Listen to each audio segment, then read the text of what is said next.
And while we have a long way to go in our country, we know that our law enforcement officials have an extremely difficult job to do, and that they so often put their lives on the line, and we have to respect and appreciate that. But at the same time, Romans 13 calls law enforcement and elected officials to both promote the common good and to restrain evil. And any time our biases and our fears and our prejudices lead us in ways that can cause and perpetuate evil rather than to restrain it.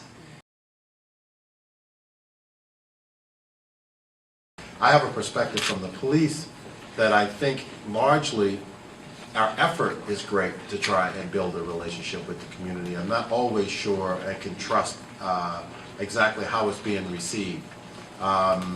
We do things in place to try and train and hire the right people. Some of which we're beginning at the beginning for me is what type of employee are you hiring? And I say, and I've understood all my career, I really can't judge people's true values. There is some commonality in police and people in public service who serve in all fields. That's the same in police work. But until my people actually are trained and they put the badge on, and I see performance and behavior sometimes, you don't always know people's true feelings. But you try and do the best you can. You hire people, you give them testing as best you can in the psychological fields that deal with preference and behavioral norms. You try and make sure that in the training, you're holding them to the training that you're holding them to. You build good rules and regulations within your agency that have them follow it. I have a very active and well-trained internal affairs office that investigate all complaints.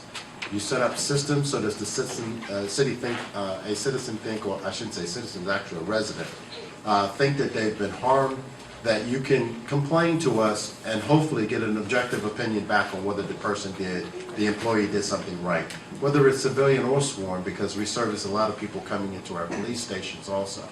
So the issue is, how do they behave with the community they serve?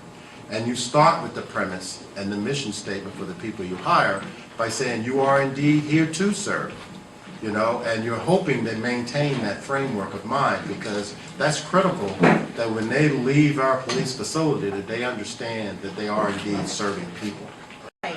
When you're having the conversation with your children and your teenagers, the first thing you want to do is you really want to validate the experience. You want to acknowledge that it happened. I think sometimes a lot of times when I've worked with youth and young adults, they often feel that individuals will say, oh, you're exaggerating, it wasn't quite like that, you're making a big deal, making something out of nothing.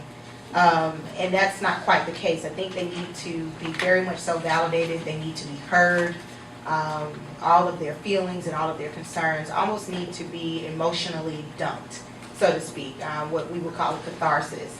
And then from there, as a parent or caregiver or a loved one in their lives, you really want to make sure that you're educated on what's the legal process for reporting that. You really want to teach them that the pen is the mightiest sword and that we need to report this, we need to file, and so that again will require some education on your part so that you can then educate your young person on their experience and how they can take this forward. I think from there, if you start to notice that they have significant symptoms after experiencing something such as police brutality or anything of this nature, since we mentioned racial profiling, if you start to notice night sweats, nightmares, anxiety, whenever you all are somewhere and they see the police, they immediately tense up, panicking, sweating, they start to complain of heart rate increase and things of that nature, then they could be possibly showing signs of panic attacks, anxiety, post-traumatic stress disorder. And so this is when you would obviously reach out to a mental health professional so that they can get the counseling. But really your job in the simplest form is to really validate them, continue to listen to their story. They may tell you part of it on Monday, and then on Saturday while you're sitting there eating breakfast, they start to open up. A lot of times I have found over the years, just simply want to be heard. And then from there, they really want you to help them with what I usually kind of consider the 3 E's. You really want to educate your youth, encourage them and empower them to know what their rights are. We need more advocates in our community that will educate young people about what it takes to be successful, so that you won't be a statistic, so that you can be successful in life and make the kind of money you want to make. And also I think that music ties into it too, because all the kids want to be like these new rappers, but what they don't know is that some of the rappers were the first in their class in education, and that even with being a rapper, you need to have education. And even with playing sports, you need to have education.